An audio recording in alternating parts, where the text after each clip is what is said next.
Finalmente temos as primeiras ordens executivas vindas pela equipe do Trump e pelo próprio Trump, né, sobre aquela reserva de Bitcoin que todos estávamos aguardando. Não é um mundo ideal ainda, e já vou explicar o porquê, mas já temos um caminho, uma direção que é a favor e muito favorável ao universo de criptomoedas e não só ao Bitcoin. Então nesse vídeo eu quero falar um pouco com você sobre o que foi essas ordens executivas, né? As pessoas estão confundindo um pouco algumas coisas e eu vou deixar bem claro aqui nesse vídeo. Além disso, eu quero mostrar o que isso representa para o curto, médio e longo prazo no universo de criptomoedas, não só falando do Bitcoin, mas também de algumas outras altcoins que estão no radar dos Estados Unidos. Então, sem enrolação nenhuma, vamos pro vídeo. Se você já sabe que o conteúdo aqui é de qualidade, eu só peço o seu like no início do vídeo, tá? Que me ajuda demais. Então vamos lá. O Trump acaba de assinar duas ordens executivas que são muito favoráveis para o universo de criptomoedas. A primeira delas é relacionada àquela reserva estratégica de Bitcoin. Inclusive, eu convido você a assistir junto comigo aqui o que foi postado no Instagram, né? O momento da assinatura e que foi dito. This is the crypto EO. We're going to be forming World Capital and Crypto under your leadership. Which is really going up, right? Absolutely. All right, David, that's for you. This is the crypto EO. We're going to be forming in crypto to make America the world capital and crypto. Então vocês viram que na própria fala do assessor ele diz: esse é o decreto para tornar os Estados Unidos capital mundial das criptomoedas. Então isso daqui já é bem otimista para o mercado, né? Pensando naquela questão de demanda. Então imagine um país como os Estados Unidos comprando Bitcoin e talvez outras altcoins, porque nesse decreto isso abrange um pouco mais o universo, né? Naquela reserva estratégica de Bitcoin que ainda não aconteceu, tá? Por mais que ele tenha assinado isso, por mais que ele tenha feito já esse decreto, essa assinatura que é muito bom para a cripto, ainda não é aquela reserva dos Estados Unidos, tá bom? Então o que significa essa assinatura? Está sendo divulgado exatamente o que foi dito lá no vídeo, né? Mas se a gente destrinchar exatamente essa ordem, na verdade é uma coisa um pouco diferente neste momento. Então olha só, puxando aqui exatamente a ordem, ó. Ela é para criar um grupo de trabalho de criptomoedas com a tarefa de propor uma nova estrutura regulatória para ativos digitais e explorar a criação de um estoque de criptomoedas. Ou seja, aqui nesse decreto já é bem diferente daquilo que ele falou lá atrás, no ano passado, sobre os Estados Unidos ter uma reserva de Bitcoin. Igual eles possuem, por exemplo, uma reserva de ouro. Não é bem assim. Na verdade, eu até posso exemplificar isso com um meme que vai ficar bem claro para você. Então o Trump ele assinou a ordem executiva e está sendo divulgado dessa forma nos jornais e na mídia justamente por aquilo que o assessor disse e até mesmo que o Donald Trump disse lá em Davos, né? Nessa mesma semana teve a conferência em Davos e o Trump falou que tornaria os Estados Unidos capital de criptomoeda e de IA. Junto a essas duas coisas está sendo divulgado dessa forma, como se ele realmente tivesse assinado algo nesse sentido, mas é um pouco diferente do que ele tinha prometido sobre aquela reserva estratégica de Bitcoin dos Estados Unidos, assim como eles possuem reservas estratégicas de ouro. Ainda não é este caminho, ainda não chegamos lá. Então, pegando no detalhe o que exatamente essa ordem é. Basicamente, é para criar um grupo de trabalho de criptomoedas com a tarefa de propor uma nova estrutura regulatória primeiro. Então, eles precisam de regulamentação primeiro para ativos digitais, ou seja, aqui não é só o Bitcoin, podem entrar altcoins também, por exemplo, Ethereum, Solana, quem sabe XRP e outras moedas, e explorar a criação de um estoque, essa palavra também é bem importante, de criptomoedas. Ou seja, ainda não é uma reserva estratégica de Bitcoin. É só um estoque de criptomoedas. E aí vocês já devem ter imaginado na diferença de uma reserva estratégica para um país, para ele ter lastro naquilo, ou um estoque de criptomoedas. Então temos uma grande diferença entre essas duas coisas. Mas não deixa de ser positivo essa ordem que ele assinou. Inclusive, se nós pegarmos aqui o meme, né? Aqui do lado esquerdo seria a reserva estratégica dos Estados Unidos de Bitcoin, um Tiranossauro Rex. E aqui do lado direito, o estoque de ativos digitais, né? O que seria mais no lado dessa ordem executiva e aqui aquele dinossauro do Google, né? O jogo do Google quando você fica sem internet. Então tem uma grande diferença entre isso daqui para o que foi assinado neste momento. Por isso que também muita gente falou, ele assinou e por que o Bitcoin não explodiu? Esse é um dos motivos, mas o outro motivo é porque ainda não tem nada confirmado. É só um grupo que vai fazer uma análise para a parte de regulamentação para depois aí sim pensar em acumular de forma branda, né, algumas criptomoedas, ativos digitais e talvez no futuro ser uma reserva estratégica dos Estados Unidos. Então é uma coisa que vai levar mais tempo e por isso o mercado ficou um pouco mais neutro, né, com relação a essa decisão. Até mesmo se a gente pegar aqui um dos conselheiros, né, que o Trump nomeou ali no passado, o czar das criptomoedas, esse cara aqui, ele falou numa entrevista bem recente que o Trump ainda não tomou uma decisão sobre prosseguir com a reserva de ativos digitais ou a reserva de Bitcoin, né? Eles ainda vão avaliar isso e ainda não decidiram o que vão fazer, precisamos estudar. Então, por enquanto, as coisas ainda são incertas, não temos tantas certezas assim. E a reserva estratégica ainda não aconteceu, por mais que a gente tenha essas ordens executivas nesse momento. Então, dupla, já tenha mais calma, não caia em FOMO do mercado, né? Porque muita gente começa a divulgar as notícias como se os Estados Unidos já estivessem comprando na rua do Bitcoin, mas ainda eles não estão. Na verdade, eles estão só estudando se realmente vão fazer alguma coisa ou não, né?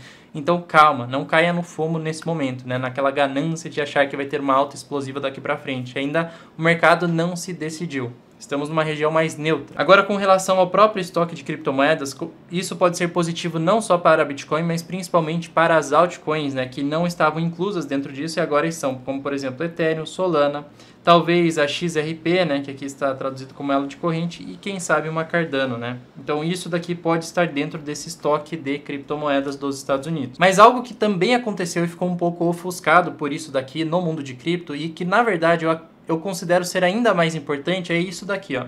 A questão da liberdade da população, né? Que ele prega tanto essa bandeira e ele realmente está cumprindo em partes, né?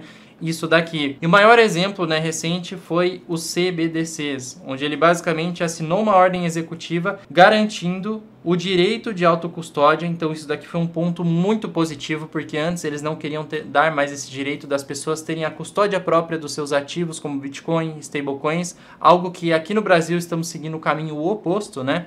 E também a questão das CBDCs, né? Ele basicamente proibiu isso daqui, indo no caminho oposto do que a China está fazendo, ou até mesmo o Brasil, que está seguindo mais os moldes da China, com, por exemplo, o Drex, que vai entrar em vigor ainda esse ano. E assim aqui nós seguimos o caminho oposto, que na minha opinião é mega negativo, né? Para a população, para controle, e também o poder do Estado aumenta cada vez mais. Lá o Trump assinou ordens que foi nesse caminho oposto, que dá mais liberdade para a população, e ao mesmo tempo tira, de certa forma, o poder massivo do Estado sobre a pessoa. Então isso daqui sim foi muito positivo e também foi muito bullish para quem tem criptomoedas e pensa em acumular criptos lá nos Estados Unidos. Então na ordem, basicamente, dizia o seguinte, né, nessa proibição: vamos tomar medidas para proteger os americanos dos riscos das moedas digitais de bancos centrais, as CBDCs, como o Drex aqui no Brasil, que ameaçam a estabilidade do sistema financeiro, a privacidade individual e a soberania dos Estados Unidos, inclusive proibindo o estabelecimento, a emissão, a circulação e o uso de uma CBDC dentro da jurisdição dos Estados Unidos. Então, mais uma vez, se o Brasil continuar com isso, que vai continuar, nós estamos no caminho oposto dessa liberdade do indivíduo. Cada vez mais o Estado terá mais poder sobre o indivíduo e nós teremos menos liberdade. Lá nos Estados Unidos, o caminho está oposto. Então, isso daqui eu acho muito positivo para as liberdades. Mais uma coisa importante para a cripto, que aumenta bastante a demanda e talvez aumente até mais inicialmente do que o próprio Estados Unidos comprando esse estoque aí de criptomoedas, de ativos digitais, né? É esse decreto aqui, SAAB 121, né, 121, ele foi revogado nesta semana. Então isso daqui também é muito positivo para a cripto. Basicamente esse decreto impedia que qualquer banco lá dos Estados Unidos oferecesse serviços de custódia de Bitcoin, ou seja, os bancos lá não podiam ter Bitcoin em estoque para oferecer serviços para os seus clientes, não podiam ter Ethereum, não podiam ter Solana, nenhum desses tipos de ativos, né, era proibido por causa desse decreto aqui. E ele acabou de ser revogado. E com isso, agora, os bancos eles podem oferecer serviços de Bitcoin a centenas de milhões de clientes. Então isso daqui é muito positivo, mais uma coisa que aumenta a demanda sobre cripto. É claro que essa demanda não vai vir do dia para a noite, mas ela vai vir de forma gradativa e aos poucos, né? Mais pensando no médio e no longo prazo isso daqui. Ainda mais quando nós pensamos em quais bancos estão lá nos Estados Unidos, né? Que são bancos que têm bilhões sob custódia, bilhões e bilhões de dólares, né? Goldman Sachs já é um exemplo que está se declarando não a favor a cripto, mas um banco mais neutro, né? Porque antes eles eram completamente contra o Bitcoin, mas agora eles já são mais neutros e alguns até já falam que estão prontos para começar a recomendar isso para os seus clientes. Então quando a gente volta lá no conceito básico, né, do Bitcoin, lá de 2008, que nós temos a curva de adoção e a curva de crescimento da moeda, lá atrás, em 2008, né, no seu lançamento, apenas os desenvolvedores faziam a adoção do Bitcoin, depois vieram os cyberpunks e os libertários, né? Lá entre 2008 e 2013 foi esse grupo que entrou. Então o Bitcoin já teve o seu primeiro grande crescimento aqui. lá em 2017, né? Aí veio já especuladores, traders, VC funds que seriam equivalentes a fundos de investimento, isso lá em 2017. Então essa é a curva que o Bitcoin está seguindo de adoção. Em 2018 já tinham formadores de mercado, o mercado de arbitragem, né? O pessoal que faz trades também com maior capital. Depois, em 2020, uma adoção global, né, de fundos de investimento, de family office. As primeiras empresas também começaram a entrar nessa data. Depois de 2022 já tinham consultores financeiros recomendando isso e bancos privados também adotando o Bitcoin e recomendando ele. E agora nós chegamos aqui, né? Grandes instituições podem estar adotando Bitcoin e já estão fazendo isso, né? Como por exemplo a MicroStrategy, fundos de investimento múltiplo, fundos de pensão. E também faltou aqui colocar grandes nações, né? Grandes países, que também isso vai acontecer aos poucos. Mas neste momento, esses bancos aí são muito importantes para a parte de adoção. Então, no geral, o cenário de adoção está seguindo exatamente a curva de crescimento de qualquer ativo revolucionário. A internet foi assim lá atrás, o uso de energia também foi mais ou menos assim lá atrás, né? Claro que com algumas diferenças, né? Porque era um produto que você usava fisicamente, né? E agora o Bitcoin também está tendo uma curva de adoção que nós podemos fazer uma analogia com a própria internet. Agora com relação ao Ethereum, né? O Ethereum, que é a moeda que praticamente virou uma stablecoin, ele não sai do lugar, né? Sempre está ali nos 3.200, 3.400 no máximo e não sai disso. O Ethereum, se a gente puxar o gráfico e comparar lado a lado, né? Aqui do lado direito com o Solana e aqui do lado esquerdo o próprio Ethereum, podemos ver que eles estão fazendo o mesmíssimo padrão. Então esse costuma ser um padrão de continuação de alta. Ele faz essa acumulação, aí ele chega em um momento e ele estoura para cima. Então igualzinho aqui neste conceito, né, dos padrões de triângulo. Então aqui o gráfico está em uma tendência de alta.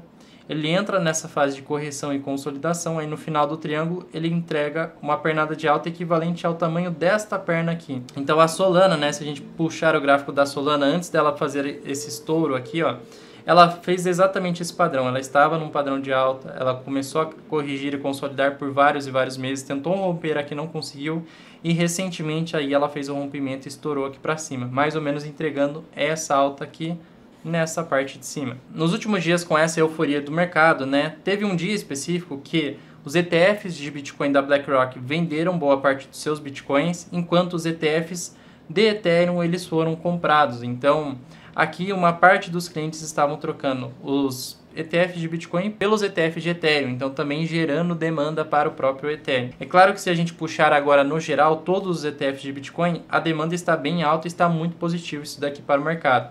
Então lá no início do ano nós tivemos uma alta demanda, no início do ano passado, né, de 2024, e no final do ano passado voltou essa alta demanda, teve uma queda aqui no final do ano, né, de dezembro até janeiro, e agora essa demanda está voltando bem forte, né, então eles estão comprando pesado, né. Aqui são as barras compradoras e aqui embaixo, bem pequena e tímida, as barras vendedoras. Então voltou a ficar bem forte os ETFs de Bitcoin. Enquanto isso, os ETFs de Ethereum também, ó, eles estão tendo um fluxo relativamente bom aqui, ó, mas ainda não é um fluxo tão forte quanto estava aqui nessa região. Para ficar mais otimista, essas barras aqui precisam ficar maiores, né? Barras verdes maiores aqui nos próximos dias, né? Inclusive, lá no grupo dos alunos do RCC, né, do meu treinamento de cripto, falamos exatamente sobre isso hoje. Então, eu tinha enviado lá a comparação dos gráficos do Ethereum com a Solana, porque muita gente tem Ethereum, né? Muita gente está segurando Ethereum.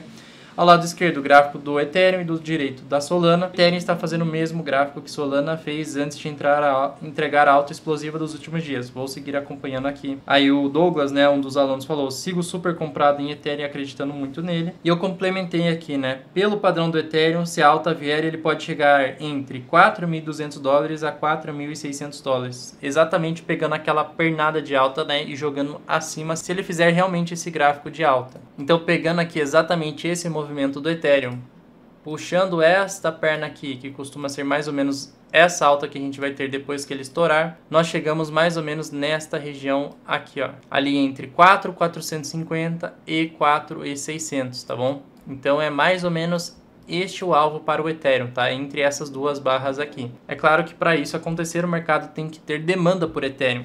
Porque hoje o Ethereum ele tem dois grandes problemas ainda. O primeiro grande problema é este daqui, ó. Quem utiliza DeFi já conhece. Se você for fazer qualquer troca dentro da rede Ethereum, por exemplo, trocar um Ethereum por USDT, né? Aqui daria $3.385. Então, só nesta operação eu teria uma tarifa de $8,48 e uma taxa da rede, que este é o grande problema do Ethereum, de $18,11. Ou seja, só para fazer uma única transação eu gastaria mais de R$100 em taxas, né? Quase $30 em taxas na rede Ethereum. Enquanto se eu pegar uma outra rede de comparação, né, que está sendo muito utilizada, essa mesma conversão de um Ethereum para o USDT daria ali aproximadamente 0,01 centavo de dólar na rede da Base. Então este é um grande problema do Ethereum, ele é muito caro de se utilizar e todo mundo está usando qualquer outra rede que não seja Ethereum por causa disso, principalmente a rede da Base ou a rede da Solana. Então esse é um dos grandes problemas do Ethereum hoje para a sua adoção. Inclusive a gente estava falando exatamente sobre isso ontem no grupo dos alunos, né? Então alguns alunos mandaram prints, né, das taxas e eu falei, né, isso, como é na rede do Ethereum as taxas são muito mais altas e não compensa montar lá as pools de liquidez com valores baixos. Mas na Uniswap tem inúmeras opções, costumo utilizar a rede Base ou a Polygon lá na Uniswap, né, que possui custos baixos. O pessoal estava falando das pools, né, alguns estavam falando das pools que montaram, né, que elas possuem objetivos específicos, mas quem usa o mercado cripto e usa DeFi sabe que a rede Ethereum é muito cara para ficar utilizando. Outro grande problema do Ethereum é o seu fornecimento, o seu supply, né? Quantos Ethereums existem em circulação. Esse é o gráfico aqui dos últimos 2 anos, né, do supply do Ethereum. Quantos Ethereums estão sendo emitidos a mercado. Durante alguns anos, o Ethereum ele estava sendo mais deflacionário. Então, ele era muito inflacionário no início, aí ele teve uma estabilidade, aí depois ele começou a ser um pouco mais deflacionário. Só que a partir deste ponto aqui, no ano passado, isso daqui disparou e o Ethereum ficou novamente muito inflacionário, ou seja, está aumentando muito o supply do Ethereum. Lembra, né, do conceito do Bitcoin? Ele tem uma oferta escassa e a sua demanda aumenta cada vez mais. Já no caso do Ethereum, a sua oferta está aumentando muito e a demanda pode subir também, mas elas estão equilibradas. Então, por isso que o Ethereum não está disparando de preços, né? Ele fica estagnado ali nos 3.400. Para ele subir de fato, a demanda precisa ainda aumentar bastante e essa oferta aqui precisa parar de crescer desenfreadamente. Então, ele é muito inflacionário. O Ethereum, neste primeiro trimestre, ele vai ter uma atualização importante, que é essa daqui, ó, Pectra. Basicamente, é uma atualização que vai sair por agora, né, entre janeiro, fevereiro e março. Não sei a data específica porque eles colocaram aqui que vai ser no primeiro trimestre de 2025. O objetivo principal dessa atualização está mais relacionado ao staking do Ethereum, né? Isso daí já vai ser positivo para a própria rede se for uma atualização que ajude realmente em algumas questões do Ethereum e talvez isso reduza a taxa de rede também. Mas para a rede ficar competitiva de fato, precisa cair muito as taxas para transferência e para compras para alguém querer utilizar a rede Ethereum. Então olha lá, na atualização, né, cerca de 28% do fornecimento de Ethereum está em staking e a atualização Pectra afetará o staking do Ethereum. Em primeiro lugar, vai afetar essa parte aqui, ó, IP7251, que aumentará o saldo efetivo máximo para validadores, permitindo que eles controlem mais o staking sem a necessidade de executar várias ordens, né, na rede. Outra coisa, eles vão simplificar o processo de saque de Ethereum em staking e ainda não dá para saber se ela realmente vai afetar em algo no preço do Ethereum ou se vai afetar um pouco nessa questão inflacionária do Ethereum ou até mesmo se ele vai reduzir taxas do Ethereum. Mas essa não é uma atualização focada em reduzir taxas, mas o Ethereum precisa reduzir taxas o mais rápido possível. Então, em resumo, no gráfico, o Ethereum ele está formando um padrão que pode entregar uma alta explosiva, só que na parte fundamentalista ele ainda não está muito bom. Já a Solana está em um outro contexto. Tem institucional muito interessado em rede Solana, por exemplo, acabou de sair, né, o Larry Fink, que é o CEO lá da BlackRock, ele falou que ele quer que a SEC já aprove, né, a regulamentação para a tokenização de ações e títulos. Ou seja, isso pode também gerar uma demanda maior em Solana por parte de institucional, né, para a tokenização. Como é a rede muito barata, é uma rede que está funcionando muito bem, as empresas vão utilizar essa rede em detrimento do Ethereum, em detrimento de outras redes. Ou seja, a Solana está bem competitiva nesse sentido. Outra coisa, né, que mostrou a preferência por Solana foi o lançamento da própria meme coin do Trump. Ele lançou lá dentro da rede Solana, que gerou uma alta demanda para a própria Solana e gerou muitas taxas para a rede. Ou seja, quem não investiu em Trump, mas segurou Solana, aproveitou toda a valorização da rede por causa desse lançamento aqui da meme coin do Trump. Já a Milani, ela foi lançada na rede Ethereum mesmo e não se refletiu tanto assim no preço do próprio Ethereum. E outra coisa importante, se pegarmos aqui a entrada de capital líquido, né? A rede Base ainda ganhou nos últimos 7 dias, ou seja, uma rede que também é muito promissora, muito boa, eu falo isso desde o início do ano passado. E a rede Solana, em segundo lugar, disparado aqui, ó, como a segunda rede que entrou mais capital nos últimos 7 dias. Depois tem Starknet, Optimism, a rede Bitcoin, Inject e outras, né? Enquanto se pegarmos lá embaixo, o Ethereum foi a pior de todas, com maior saída de capital. Lembrando que a Ethereum ainda é a maior rede, então essa saída em porcentagem não é tão relevante assim para o próprio Ethereum, né? Mas mesmo assim está saindo bastante dinheiro do Ethereum e obviamente entrando em Base ou entrando na própria Solana. E agora dando uma olhada rapidamente no gráfico da Solana, né? Ela está fazendo um padrão de triângulo aqui de acumulação e ela está muito próxima de romper esse triângulo. Provavelmente, se ela romper, ela já consegue voltar lá a buscar os 290, talvez $300. E é possível ver Solana ainda nas próximas semanas chegando em patamares maiores, né? Como por exemplo os $330. Lembrando que eu já aproveitei a alta daquele dia específico, né, quando ela estava em 285 para vender 20% das minhas Solanas que eu comprei lá atrás, né, em 2023 ainda, então ainda tenho bastante em Solana, mas eu precisava aumentar o meu caixa.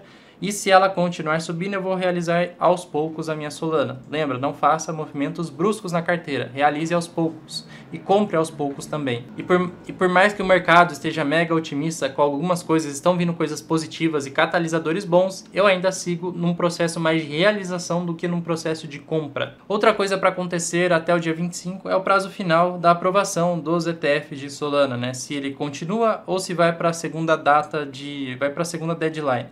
Provavelmente os ETFs eles vão para a segunda data, tá? Não serão aprovados agora na primeira deadline, mas vale a pena ficar de olho nisso, porque a segunda data está lá no dia 11 de março e pode ser que eles sejam aprovados lá na frente, né? Agora que teve a mudança no grupo da SEC, pode ser que isso seja mais rápido, não sei. Tem que esperar um pouco para ver se eles vão aprovar os ETFs agora ou só mais para frente em março, mas 2025 provavelmente veremos ETFs de Solana, tá bom? Então é mais um catalisador para a própria moeda continuar subindo. Então vocês viram, né, por enquanto entre Ethereum e Solana, eu ainda sigo muito mais otimista com o Solana do que Ethereum, mas pode ser que o Ethereum nas próximas semanas ou próximos dias ele comece a entregar altas sustentáveis. Agora, quais são os próximos catalisadores do mercado? Vocês sabem, né, que o mercado funciona através de narrativas e de catalisadores. Tem catalisadores de alta e de baixa. O Trump já demonstrou ser a favor de cripto, já teve as primeiras ordens, né, a favor do mercado, como por exemplo a de autocustódia contra CBDCs e também deste grupo, né, para considerar um estoque de ativos digitais. Ele possui em custódia Bitcoin em torno de 142 milhões através da sua empresa lá do DeFi. Essa empresa, né, também está fazendo compras de outros tokens e moedas, uma delas é o próprio Ethereum. Então se pegar aqui as últimas compras que eles fizeram, a World Liberty, eles gastaram aí mais ou menos 94 milhões em WBTC, que é o Bitcoin sintético, e também eles fizeram compras de Ethereum e algumas outras moedas. Então, sendo uma empresa ligada ao Trump, pode ser que essa empresa já saiba de alguma coisa e por isso eles já estão se movimentando. Então, eles possuem Ethereum, possuem Solana,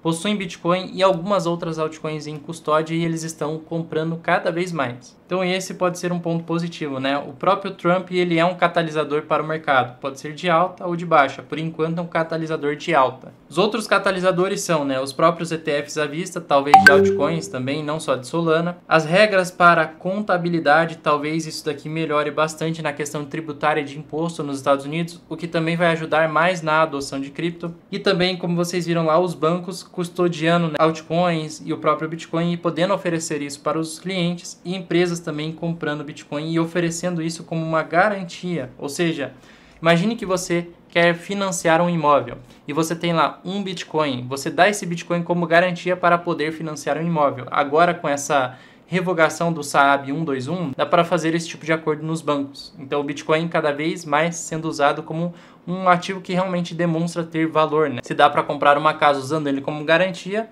hora ou outra pode ser que realmente os Estados Unidos usem isso como uma garantia também para o seu tesouro nacional, mas ainda não aconteceu. Agora com relação à parte macro, isso daqui é bem importante, né? No dia 20 teve o discurso do Trump.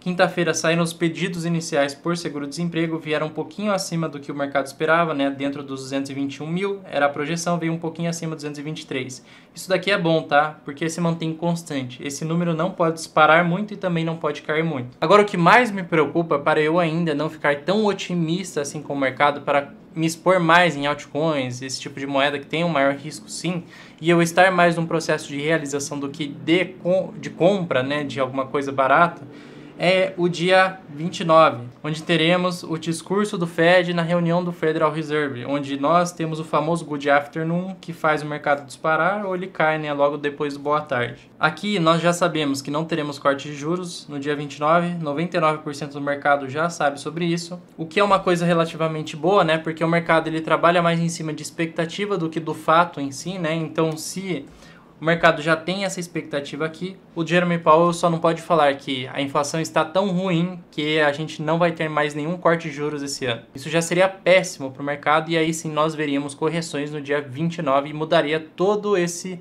contexto do mercado, onde o Bitcoin ainda está em uma região relativamente saudável, mas está lateral, tá? Ele está nesse contexto lateral e de manipulação. Mas se ele não falar nada demais, realmente se manter os juros assim, e ele falar que a inflação ela está alta, mas continuar controlada e os juros vão ficar altos por um tempo um pouco maior, provavelmente a gente verá um mercado mais neutro. Já se a expectativa vier melhor, ele falar a inflação ela está melhor do que nós esperávamos, apesar dos dados ruins da última vez, provavelmente ela vai continuar melhorando e aí a gente pode manter os cortes de juros e talvez ter 2 cortes esse ano. Aí isso daí já seria muito positivo e a gente vê, e aí sim nós teríamos um mercado subindo depois do dia 29. Essa eu acredito que seja a reunião mais decisiva para o mercado realmente continuar subindo ou corrigir ou ficar lateral por vários e vários meses para na próxima reunião aí sim ele tomar uma direção. Por isso, dia 29 ele é muito importante, lembrando que antes era esperado que teríamos 6 cortes esse ano e no final do ano, né, em dezembro, mudou para apenas 1 corte. Então essa é a expectativa atual do mercado. Se vier qualquer coisa pior do que isso, ou melhor, ou de acordo, o mercado ou vai ficar lateral, ou ele vai corrigir bastante, ou ele subirá muito, né? Tudo depende do que virá no dia 29, do que o Powell falar. Uma coisa, né, que me deixou um pouco intrigado foi isso daqui, ó. Nesta mesma semana, os 2 discursos que o Trump fez, um deles era relacionado aos juros que ele quer que caia o mais rápido possível e imediatamente. Só que vocês sabem que com inflação alta não dá para cortar os juros. Então, vamos ver o que o Powell vai falar no dia 29. Vai ser um dia bem importante. Talvez eu faça inclusive uma live aqui junto com vocês. Uma coisa que me intriga também um pouco nos dados on-chain é que depois do dia 6 de dezembro, naquela grande correção, o varejo ele foi perdendo um pouco o interesse em cripto. Então, nos dados on-chain, podemos ver que o varejo e o interesse está lá embaixo, assim como já foi em vários momentos de mercado, ó, quando era uma oportunidade de compra. Então nós estamos nessas regiões mais extremas, ó. Por exemplo, lá no ciclo passado, quando o Bitcoin entregou sua maior alta, formou o topo e aí ele teve uma correção que foi de mais ou menos 52% essa correção aqui. Assim, o interesse do varejo ficou lá embaixo também, no mesmo patamar que estamos agora. Então, será que na verdade estaria barato e nós estamos muito pessimistas nesse momento?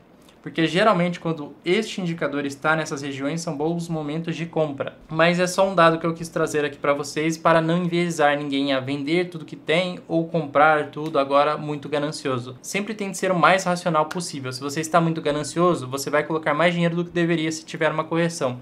Se você está muito pessimista, você vai ficar segurando muito caixa e se subir você vai se arrepender. Então tenha sua carteira bem estruturada, inclusive eu vou deixar um vídeo aqui do lado sobre como você pode montar uma carteira de investimentos. Mais dupla, me fala a sua opinião nos comentários. Você acredita que é melhor se expor mais agora, não fazer nada ou vender e seguir vendendo para aumentar o caixa para uma grande correção que virá? Lembrando que nesse momento o Bitcoin ele ainda está dentro deste contexto lateral, né, entre a região dos 90 mil dólares e a região dos 108 mil dólares, ou seja, ele está fazendo este movimento que tem bastante manipulação nessa região.